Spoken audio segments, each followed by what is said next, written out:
Alright, hey, what's going on, guys? Welcome back to another FNAF Theory reaction stream. And this one, I'll be honest, I'm very excited for what we have on tap for today. Because this is a topic that I've said in past streams, just in like passing conversations, in the past like FNAF Theory videos we did, just talking about it, of how the whole idea of security breach, of the puppet imagery when you have the if you go to the like Faz arcade section, which is also where the El Chips, the Mexican restaurant, there's like a wire, like black and white wires, like going all up in the ceiling and everything, and that black and white stripe pattern is very reminiscent of the puppet from very beginning of FNAF 2. That's when they first appeared. But then there's also Nightmarionne, the like nightmare version of the puppet, the like inverse, that we first saw from the FNAF 4 Halloween DLC. We saw the plushie imagery a lot in Security Breach as well. So it's like, damn, there's a lot of puppet imagery in Security Breach. And you have people like, hold on one second. Sorry, just make sure your stream is actually on and everything. Okay, we're good. I was watching the stream on phone so I can like read chat and everything, and stream looked frozen, so hopefully we're good. Anyway, what was I saying? Oh yeah, there are, people like me who, damn, there's a lot of puppet imagery in Security Breach, and we believe it to be a poltergeist. We believe the puppet has literally possessed the pizza plets because, to put it simply, wherever William Afton is, Charlie, Henry's daughter, who goes on to possess the puppet, which we saw in FNAF 2, but in more high definition in FNAF 6, wherever William Afton goes, the killer, Charlie, the hero of the story, is right there beside them.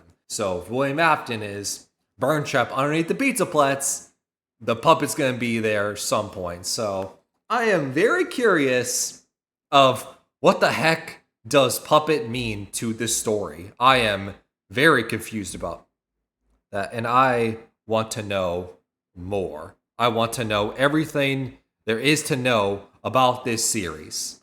So all right, 3, 2, 1.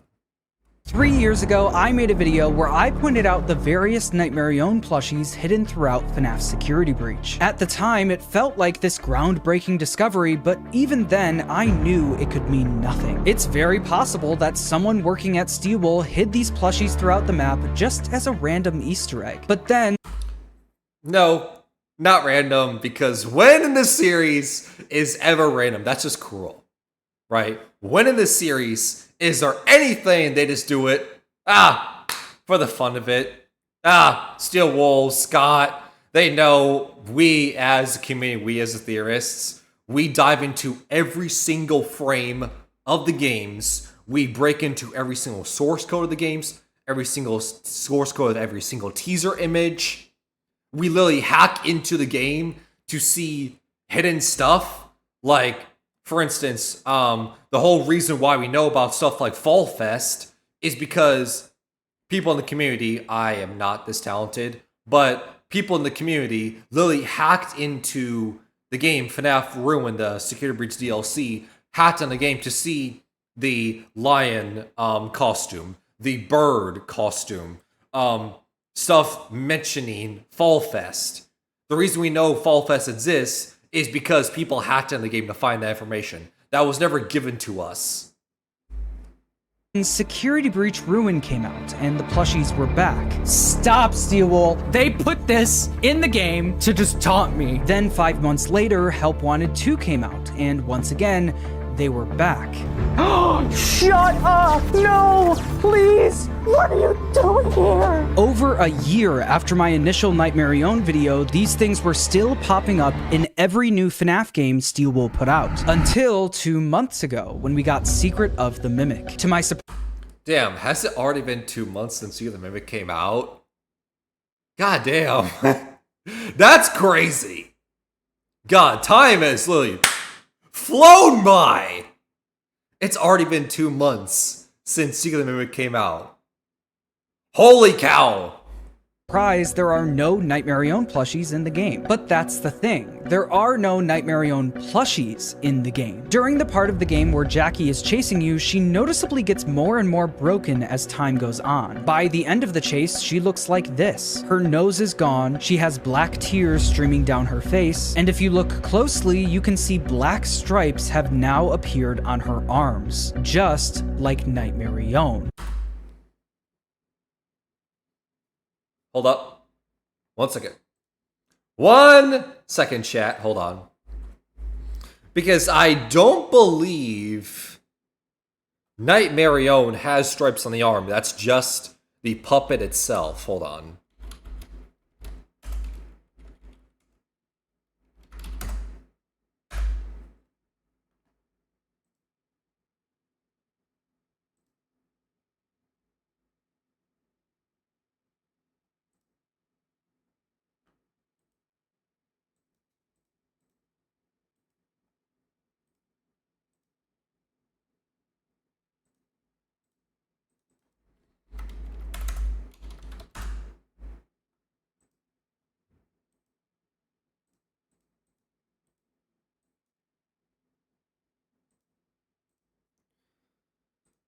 Ba-ba-ba-ba-ba. Sorry, I'm getting multiple images just because I want to compare something.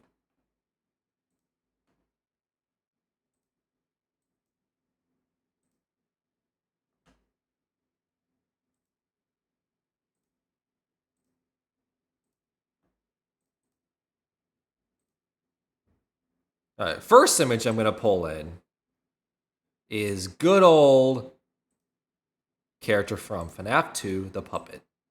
There you go. Here's the puppet. Something that has collectively made us question everything in this series since FNAF 2, and you're going to be very important come time December 5th when the movie comes out.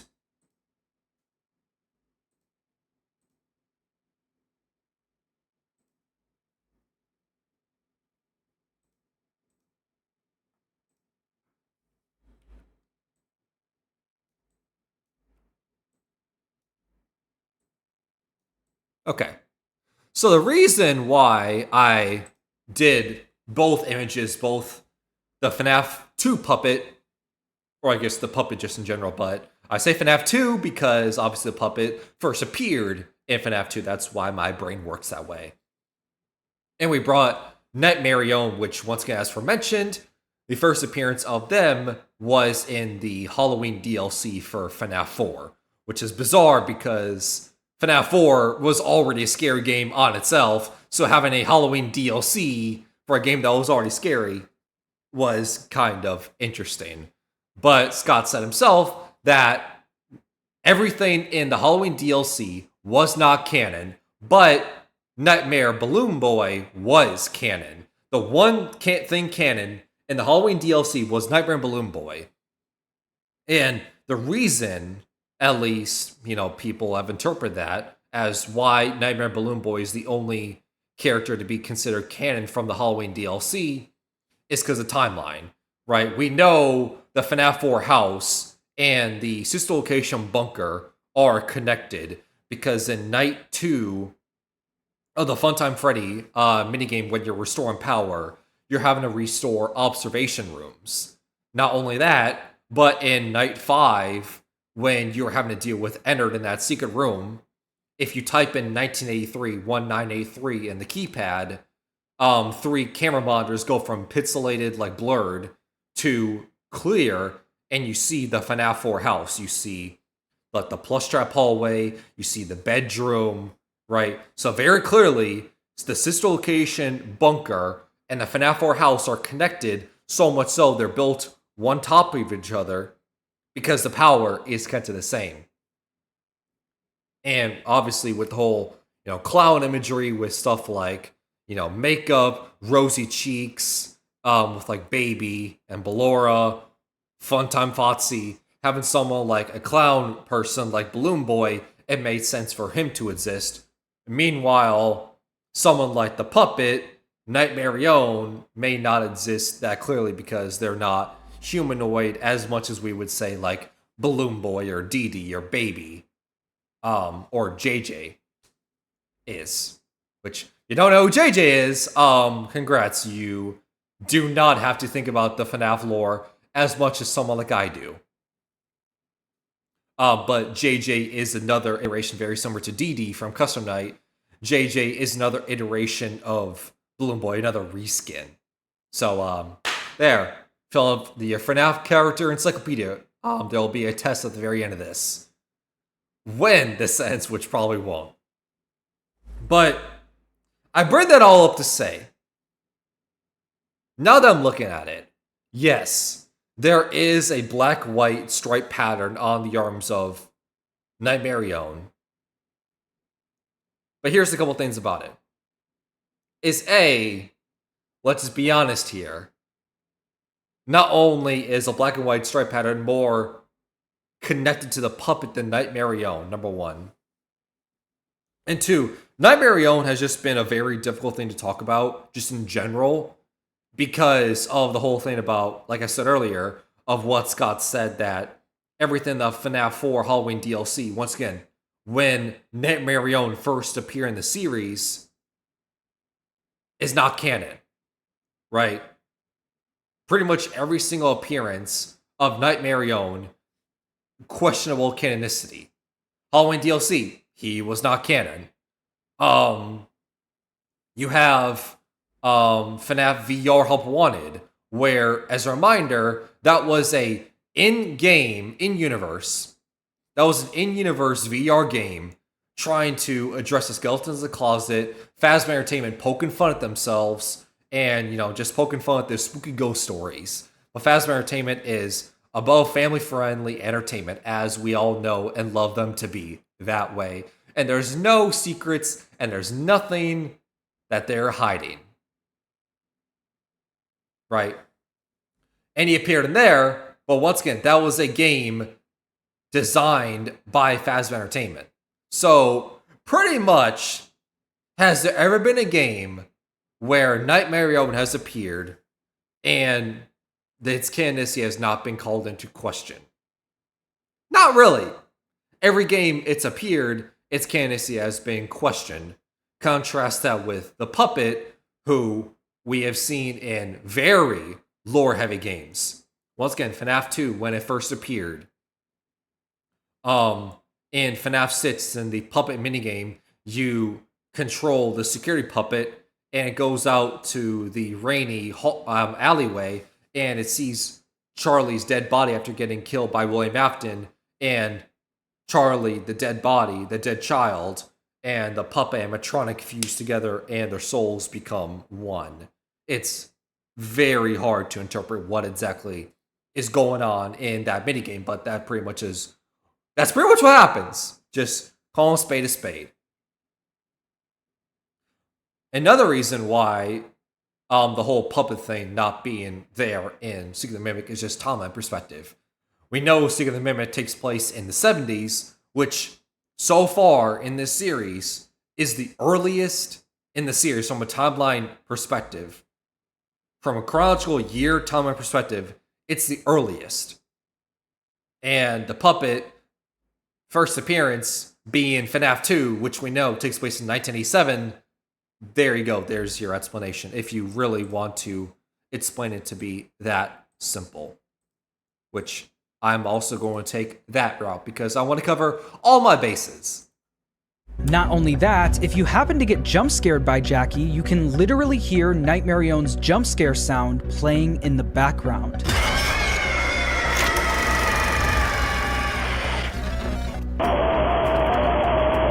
This is now the 4th Steelwool FNAF project in a row where this character has shown up as a secret Easter egg. We've passed the point of this being a coincidence. So today, I'm finally going to try and answer a question that's been bothering me for nearly 3 years now. What is the deal with Nightmarionne? Let's get started. One of the weirdest things about all of the Nightmarionne imagery showing up in the modern games is that Nightmarionne is technically not a canon character. The first time we saw Nightmarionne was in the Halloween update to FNAF 4 in 2015, and in a very rare post from Scott Cawthon, he actually straight up said that the Halloween edition of FNAF 4 was not canon, meaning that Nightmarionne, along with the Jacko animatronics, were not supposed to be canon to the story of FNAF. But then, 3 years later, Ultimate Custom Night came out, featuring the Jacko animatronics and Nightmarionne. Ultimate Custom Night is a fully canon game, so is Scott now going back on what he said and making the characters canon? This confusion ultimately put Nightmarionne in the questionably canon category.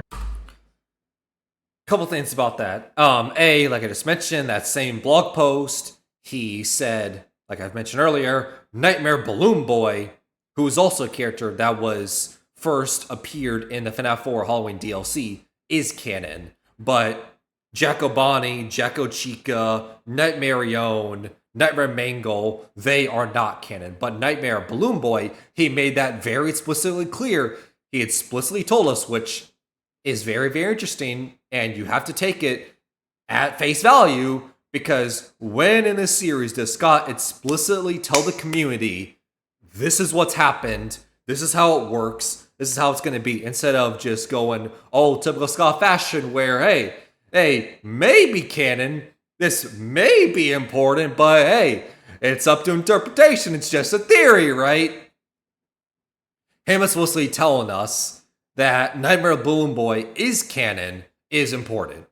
Plus, the canonicity of Ultimate Custom Night, you have to call into question, because we know Ultimate Custom Night, at least we interpret it to be like a purgatory, a punishment. We believe to be playing as William Afton in Ultimate Custom Night, and we are being punished for our misdeeds, for killing kids. And that's why someone like Cassidy is very, very, very important in Custom Night, because they are keeping you here. They are keeping you. You are not allowed to die.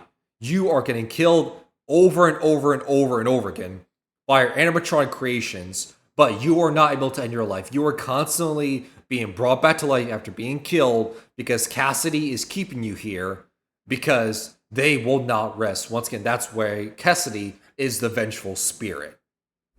This then leads into Help Wanted, which was released 1 year after Ultimate Custom Night. In Help Wanted, Nightmarionne is back, and with a whole FNAF 4 minigame dedicated to them. Help Wanted is once again a fully canon game, so why do we see Nightmarionne here? Well, in another rare post by Scott, he talked about why this is the case. Quote, "The challenge was this: how do you take characters that are canon, along with characters that are questionably canon, and characters from every point of the timeline, and throw them all together in one game that is canon?" His solution to this was to make all of the previous FNAF games in universe. We have recreated many of these completely fictitious scenarios, lies that you've been fed over the last several years, into a hilarious VR game.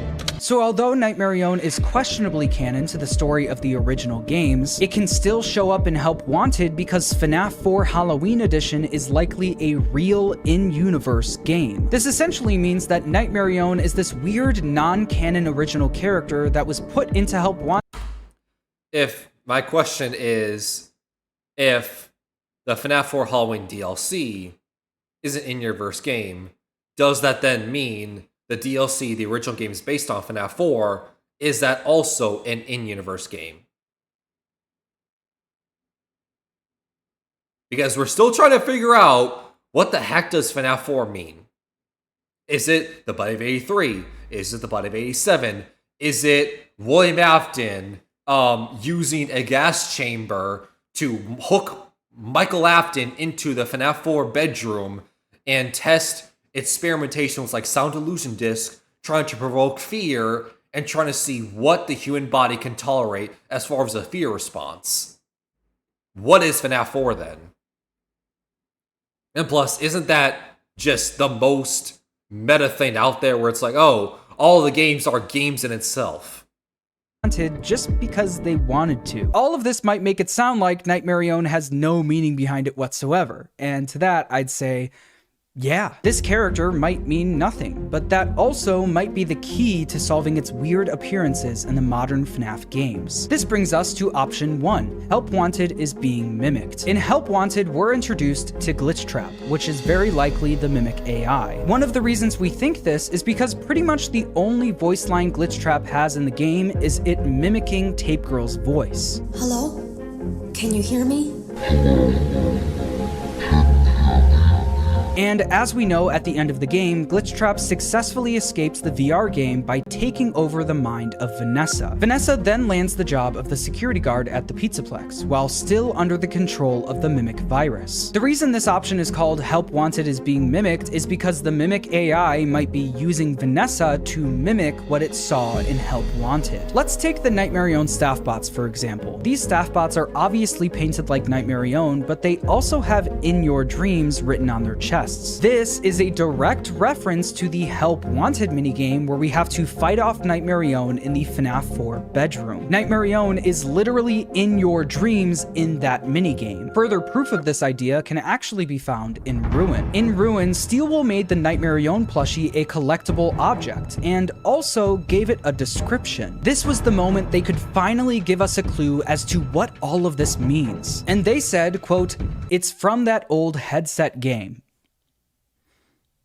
This might make it sound like Nightmarionne has no meaning behind it whatsoever, and to that I'd once again say, yeah. It is literally just a character from the Help Wanted VR game. Need more proof? In the utility tunnels under the Pizzaplex, you can find several secret rooms that are hidden behind gates. If you end up upgrading Freddy and opening the gates, you'll find that these rooms are physical recreations of the mini-games from Help Wanted. We have the plush baby mini Whoa, hold on 1 second. gates. If you end up upgrading Freddy and opening the gates, you'll find that these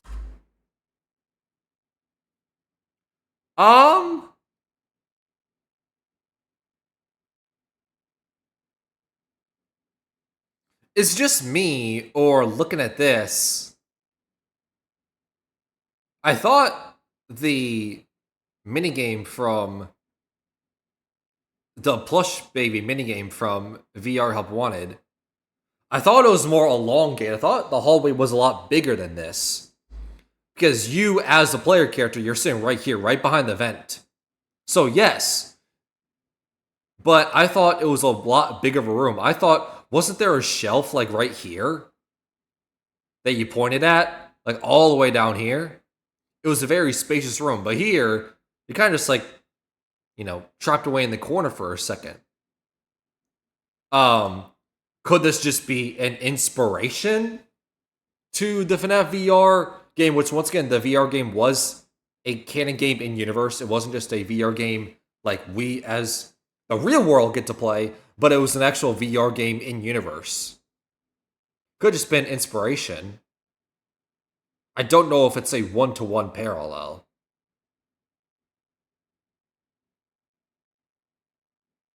Just like I know, in a previous theory, we reacted to for John for FNAF, John FNAF, they had the interpretation, the stage in Rockstar Row, where you had like, in the very beginning of the game and everything, when you come out of Freddy's hatch, stomach hatch, and you go through the vents and you're going down the hallway, and before you get the party pass and open Freddy up and start the game and everything, you walk by a stage. And John had the interpretation that was the same stage of what you see when you first boot up FNAF VR Help Wanted 1, where you have Bonnie, Freddy, and Chica stay in front of a stage and everything. And my callback, my question to that is, why would it be the one-to-one exact replica of the stage? Why would it not just be any stage, right? Because it's not like the stage was unique. It's the same stage as a mock-up of the one we saw from FNAF 1. So why would it not just be a mock-up inspiration of that, not the one-to-one parallel? These rooms are physical recreations of the mini-games from Help Wanted. We have the Plush Baby minigame, the Curse of Dreadbear DLC, and the Build-A-Mangle minigame. These rooms could once again be the Mimic AI using Vanessa to mimic what it saw in Help Wanted, by literally building the sets and recreating the characters it saw in that game. Why would Vanessa be the ones building those rooms? Right? Why would that be them? Why would a security guard have all that power in building those rooms underneath the pizza plats? Especially what we know about Vanessa, a security guard who was never supposed to be given the job because they had no prior qualifications. Why? I think that's pretty straightforward. It's just the Mimic virus using Vanessa to mimic what it saw. Well, that then brings us to option 2, which I like to call, uh-oh, it's probably more complicated than that. Which is probably what is going to be the truth, because once again, FNAF, let's just call a spade, complicates putting it loosely. Well, it's true that Nightmarionne is just a character, quote, from that old headset game, that doesn't mean it's not important. It feels to me that this character is symbolism for something in the modern games. The Help Wanted is being mimicked explanation could have been the case when Security Breach first came out, since we know that the story of that game was all over the place. I had a very specific story in mind, and it is very different than the one that got in the game. So, which is the problem about talking about Security Breach. Because what was that original story? What was the story that Scott was trying to tell when Security Breach was in development for years? Right, what was that story? And unfortunately, I don't know if we'll ever get that answer. But I want to know what that original story is. I want to know. If I could ask Scott anything, one question, and there's a ton of things I can ask. What gender is Mangle? What's the point of Nightmarionne? What's the point of Midnight Motorist? What's the point of FNAF 4? What's it all about? Right? All these questions. If I could ask Scott one thing, it's that. Is what was the original story? What was the story that you, Mr. Scott Cawthon, what was the story that you had in mind, but Steelwool changed? Because I want to know that story. Was that story, that original story you had, possibly a big trash bunny conglomeration, Cthulhu monster conglomeration? And we as Gregory, we're going to have to fight it at the end of the game. And also, someone like Baby would also appear in said fight, and they would be the new villain of the series. They were stronger and a way more pressing immediate threat than even William Afton was as Burntrap. Was that perhaps your original story, Scott? Because that's what happens in the books. Not only that, but as a recap of everything that happened in Security Breach, and its very troubled development. Security Breach was supposed to come out in early 2020.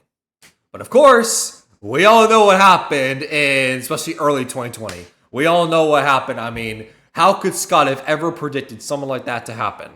So it's alright, delay because the world's on pause, late 2020 then. Okay.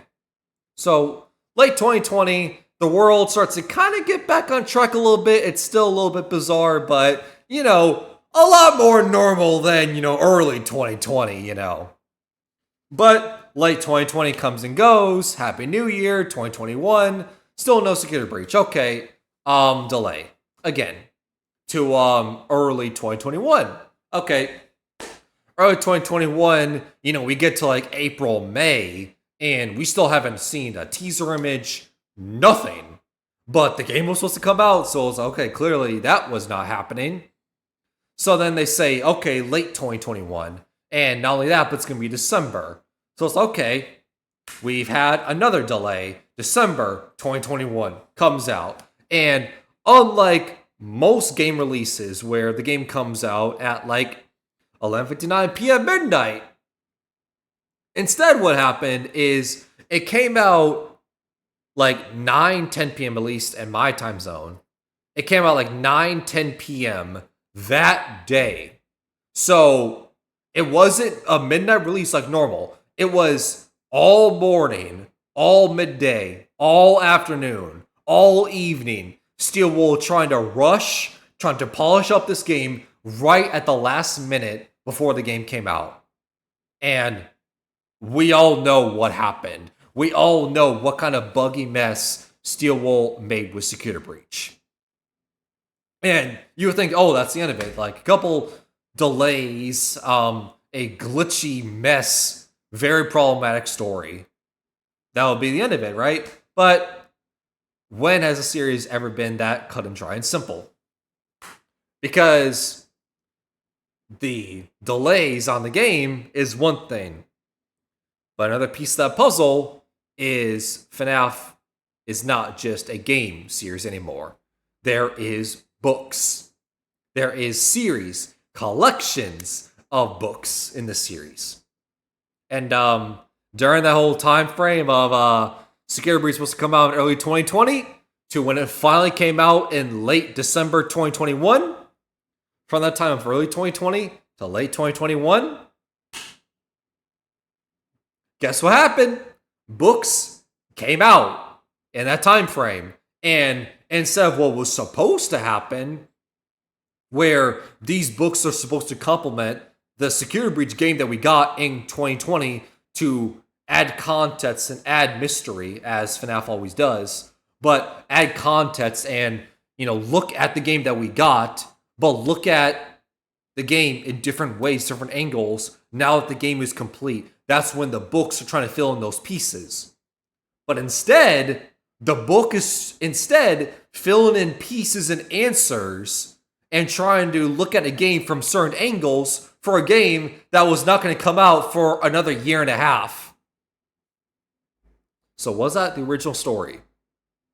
Even though Nightmarionne could have meant nothing in Security Breach, Scott and Steelwool might have decided to make it mean something in future games. But even in Security Breach, Nightmarionne is shown to be very important. In one of the most lore-heavy rooms in the game, the Sticky Note room, you can find Nightmarionne staff bot heads all over the ground. Also, the Nightmarionne collectible can be found in a secret room in the Endo Daycare inside of a golden present. Only 7 other collectibles in the entire game can be found in golden presents. All 6 of the golden plushies and the Fredbear Singing Show poster. Also, in the server room, you can find Nightmarionne staff bots and wires that look like the puppet's arms. All of that is just in Security Breach. Since then, the Nightmarionne plushies and staff bots have returned in Ruin, Help Wanted 2, and Jackie literally turned into Nightmarionne in Secret of the Mimic. To explain what I think Nightmarionne means now, we need to go back to a theory I made 2 years ago. 2 years ago, I made a theory where I said that the story of the modern games is very similar to the Silver Eyes trilogy of books. I was so confident about this theory that I actually shared it with Scott Cawthon himself on my live stream. I'll say this, Scott. I am surprised at how much inspiration you took from this book. I haven't seen anyone talking about it. This book is Ruin. In the first... Yeah, it is. I've said that time and time again of how interesting the original trilogy of books paints this picture of what's going on in these Steel Wool games. For instance, the Twisted Ones is all about being led astray and then being tricked. What does that remind you of in the series? Right? Ruin, perhaps? Underneath the pizza plets, there was a waterfall with glowing mushrooms growing. That's a very oddly specific detail, no? But then, at the end of Ruin, right before you go to the bunker and meet the Mimic, you go underneath the pizza plets, go underneath the FNAF 6 location, go underneath Rotzi Raceway, go underneath all that, and you come up to a waterfall with glowing mushrooms glowing. Huh. That's very, very oddly specific. And that's why, that's why I've always interpreted this whole thing about, are the books canon? Are the games canon? Because clearly the books are canon. And I think at this point in the good old Lord Savior year 2025, soon to be 2026, ignoring the books to me is just pure bliss and ignorance at this point. Because not only are there more books than games in the series, but the books have filled in the pieces to this series. All the information at this point of what we know or consider to be canon is from the books, right? William Afton was a character that was first revealed to be the purple guy, the villain, in the original trilogy books in the Silver Eyes. Before stuff like Dislocation came out, where William Afton was first name dropped, right? Henry is a character that we talk about nonstop. He was a character that still has not appeared in a game yet, other than HRY 223, which that's not really an appearance if you ask me. But very oddly specific.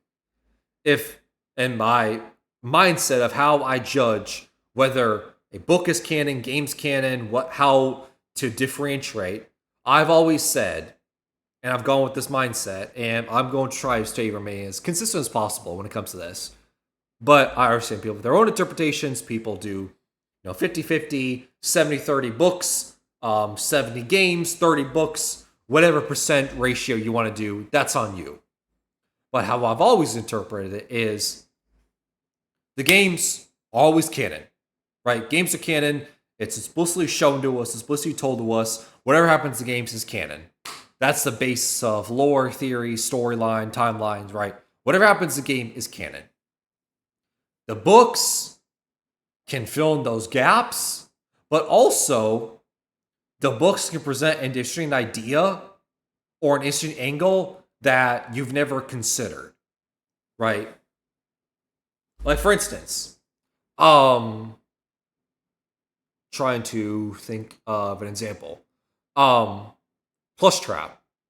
Very odd, bizarre character. Also, speaking of Nightmarionne, another character that first appeared in the FNAF 4 Halloween DLC.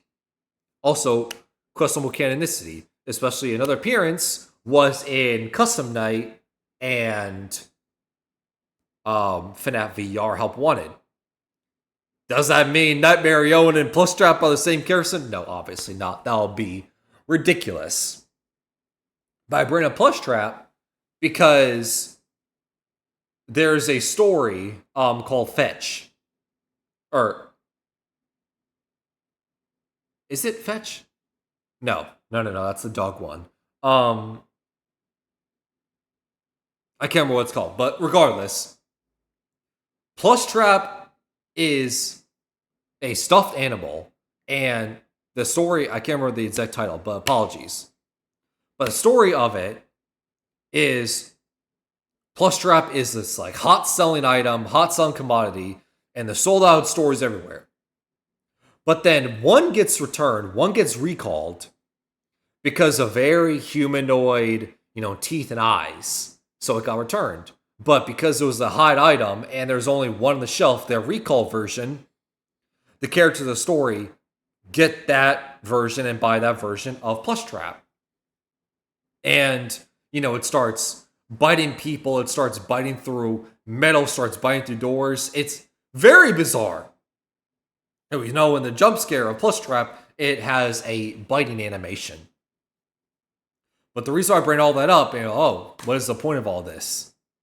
Is because the instructions for the character is it moves around at night, and when you shine a light at it, it freezes. Well, let's just go back and think about it.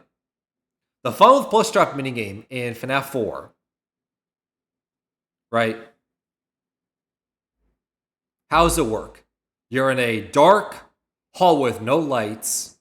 You listen for Plush Trap, and then When you hear it, you shine a flashlight at it and it causes it to stop in place. Very interesting, isn't it? A plushie that moves around at night in the darkness, but stops when you shine a light at it.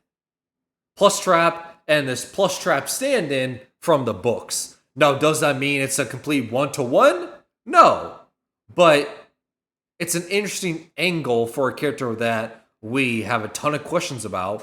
It's an interesting angle to consider and think about, like, that's very oddly specific and interesting. Book The Silver Eyes, a group of teens explore a mall that was built on top of an old Freddy's pizzeria. And while exploring the pizzeria, they run into William Afton. This is almost exactly what happens in Security Breach. We explore a mall that was built on top of an old Freddy's pizzeria. And while exploring the pizzeria, we run into what looks to be William Afton. In the second book, The Twisted Ones, the mall that was built on top of an old Freddy's pizzeria is now destroyed by a tornado. In Ruin, the mall is now destroyed by an earthquake. In the book, I also question, I've always had this interpretation, that earthquake, it was not.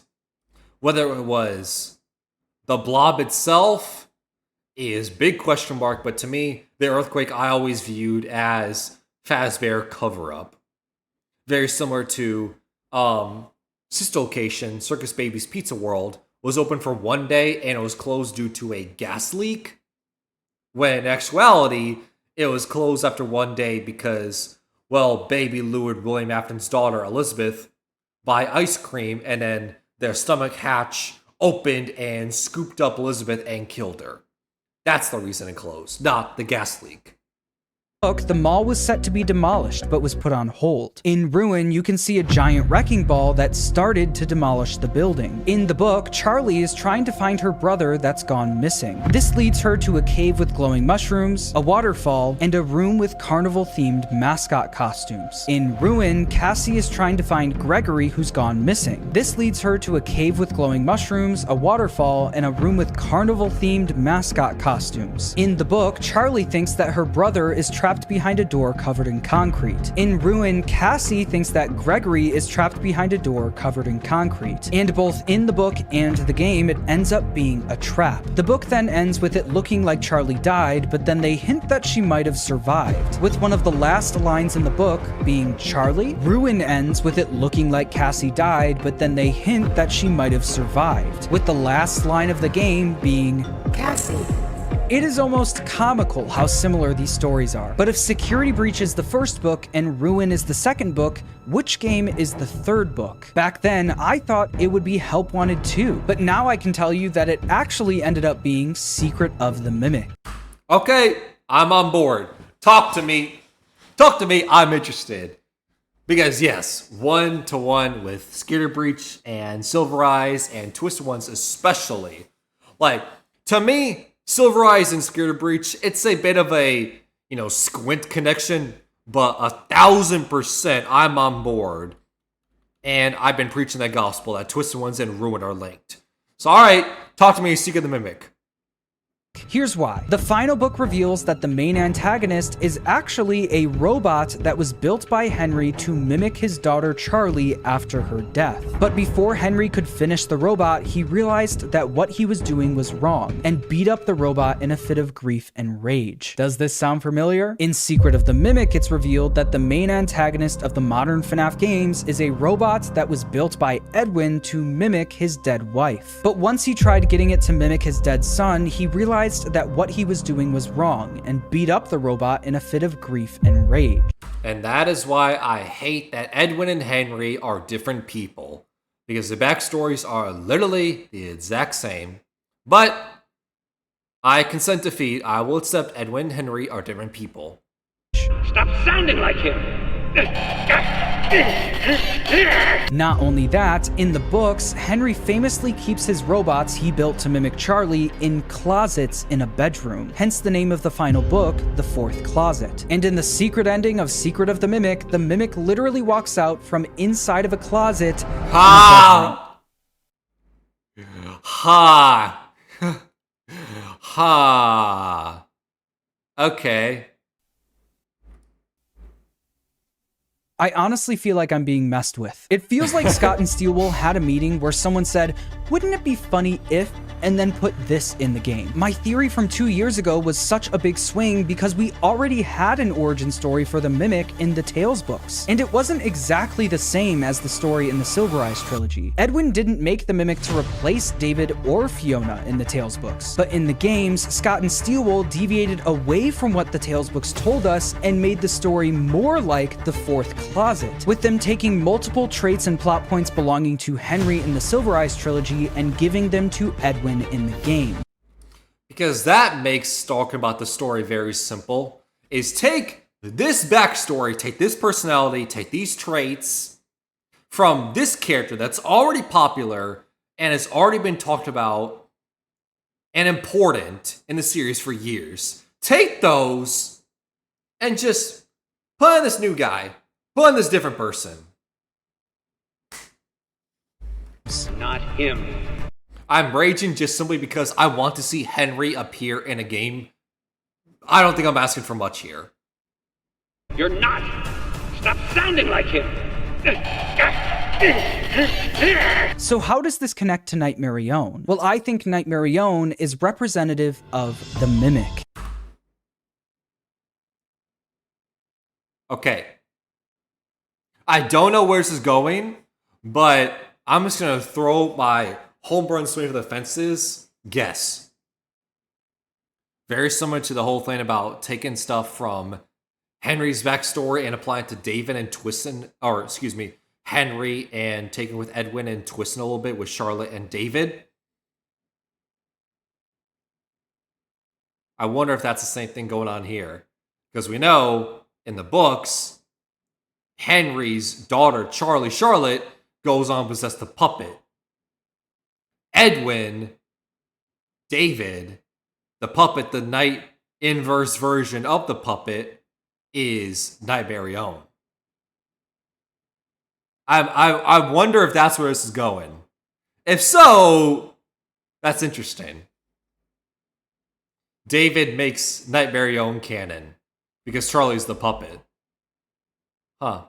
In the Fourth Closet, we learned that the Charlie robot that he beat up was made alive by the rage and agony he poured into it. Quote, I was not Charlotte drenched in grief, I was made alive with Henry's fury. And I think a similar thing happened in the games. Edwin beat up and poured his agony into a robot that was built to mimic his dead wife. And one of the big things that was introduced in the games about Fiona was that she was a puppeteer. I heard you were a puppeteer and I wanted to record your voice. Oh, well, yes, I used to be. I think this could be the tie to Nightmarionne. Wait, Fiona's Nightmarionne? Okay, Okay. Was not expecting that. Okay. The Mimic is an agony-filled robot that was originally built to mimic Fiona, who was a puppeteer. This might be why Nightmarionne, an agony creature taking the form of the puppet, keeps showing up all over the modern FNAF games. While looking for more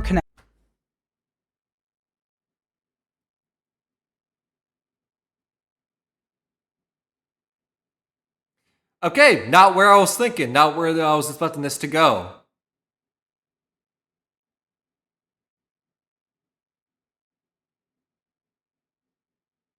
So if Fiona is like the imagery for Nightmarionne then what about that whole thing about F10N4 and the Mitz's machine being locked under the Ratsu Wasteway underneath the FNAF 6 location where the Mimic is stowed away under the concrete wall? Why wouldn't that been the Fiona interpretation, not Nightmarionne? Wouldn't it make it much more simpler? I'm not saying this because I think I'm right, like, oh, I'm always right, but wouldn't that be a lot simpler? Is having Henry, a lot of stuff that he was, with like a genius inventor, child dies at a young age, builds robot version of said child, said robot child now reminds grandfather of the dead child, beats the heck out of it, and they become a villain. And a puppet not only a villain, but a puppet imagery in that. And once again, in Charlie's case, it was the puppet, and in David's case, it would be Nightmarionne, the nightmare inverse version of the puppet. Why would it be Fiona then, the wife? Edwin also doesn't beat Fiona's robot for, sounded like David. You hear himself. You sound like him. You're not him. You're not him. You're not him. Stop sound like him. He beats M2, David's robot, the one that becomes the villain, not Fiona, M1. Connections between Nightmarionne and the Mimic, I came across this video by Tetrabit Gaming. In the video, he goes through stuff found in the game files of Secret of the Mimic. It's important to point out that scrapped content in the game files is not canon, so take this with a grain of salt, but it turns out that just 1 month before the game was released, not only did Jackie's jump scare have the Nightmarionne sound effect playing behind it, every single jump scare in the game had the Nightmarionne jump scare behind it. The mascots actually use the Nightmare Staff Bot jump scare sound effect from FNAF's Security Breach.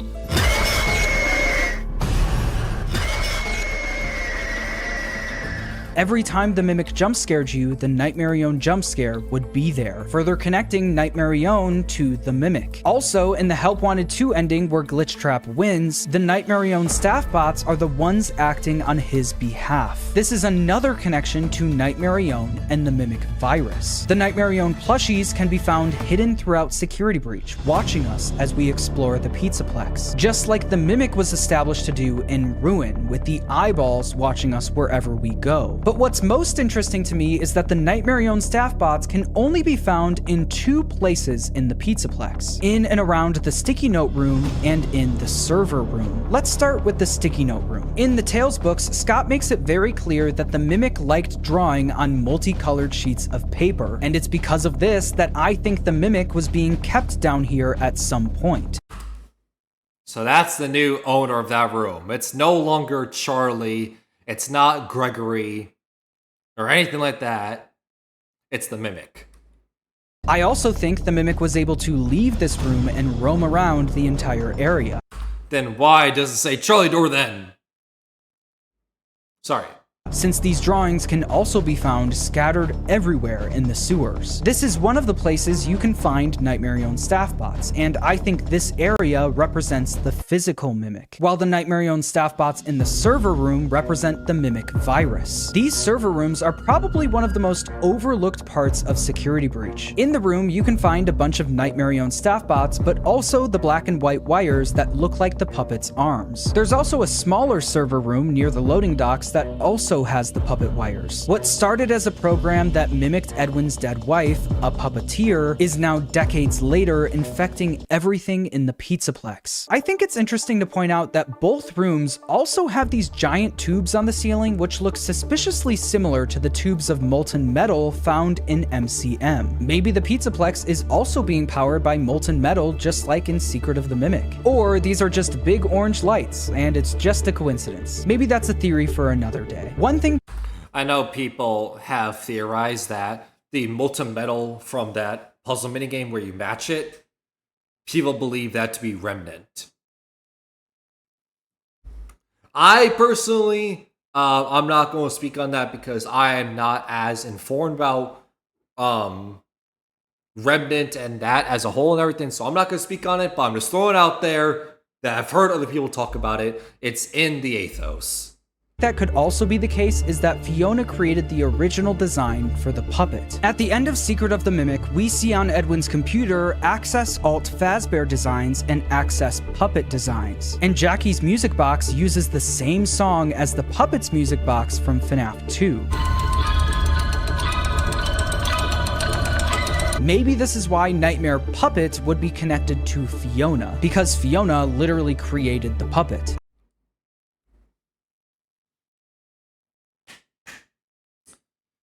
Fiona created the puppet, man. That's so bizarre. Huh. Once again, I was not expecting this year to go the way that it did. Huh.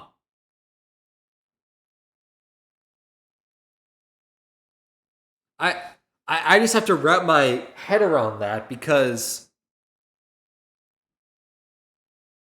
if Fiona and the puppet and Nightmarionne are connected, they're all in one, that's the connection then what about, once again, F10N4? What about the Mrs. Machine? What about Cradle.exe?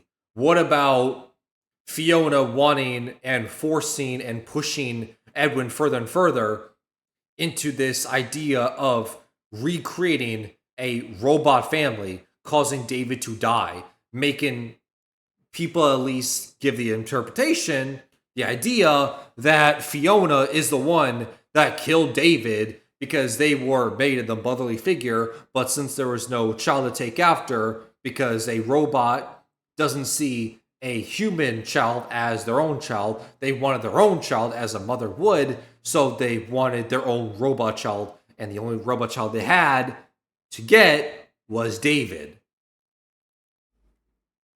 I definitely think Scott and Steelwool left it vague on purpose, but I honestly hope this isn't the case. I think I'd prefer for Henry or William to be the ones to create the puppet, but that's just my opinion. I honestly don't know how I feel about my current thoughts on Nightmarionne. I mean, the simplest way is simply Henry is connected to the puppet. Like, that's the simplest example, because the puppet was a security protocol in FNAF 6. Henry's daughter gets killed by the puppet in Midnight Motorist. The puppet was trained to respond and follow the child with the green wristband, Henry's daughter. When Henry's daughter was dead, the puppet goes out into the rain to go up to Henry's daughter and lays on top of the body, and their soul, body, mechanism, something possesses, causing Charlie and the puppet to be linked. Like, that's the story. That's what happened. So Fiona being there, all of a sudden it's like, well, what about all the stuff we saw in FNAF 6 then? It definitely feels like this character is important. I think we're way past this meaning nothing at this point. I think this is just another one of those things where we don't have enough information to make a solid conclusion on it. But maybe in the next game we will. These were just a couple of my thoughts on the plushies that continue to haunt my nightmares. Subscribe if you enjoyed, and Alright, cool. But indeed, it was a good theory, a lot to chew on, a lot to think about, but those are my thoughts on the theory. Let me know your thoughts, whether you agree with the theory, if you actually are in the camp, and feel free to tell me that I'm a big fucking idiot and I have no idea what I'm talking about when it comes to FNAF. And yes, Fiona is tied to Nightmarionne because blah blah blah blah blah blah blah blah. Right? Let me know your thoughts on it.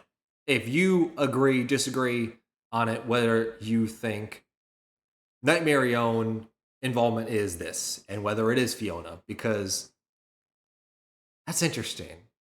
I need to think about that a lot more. So, once again, let me know.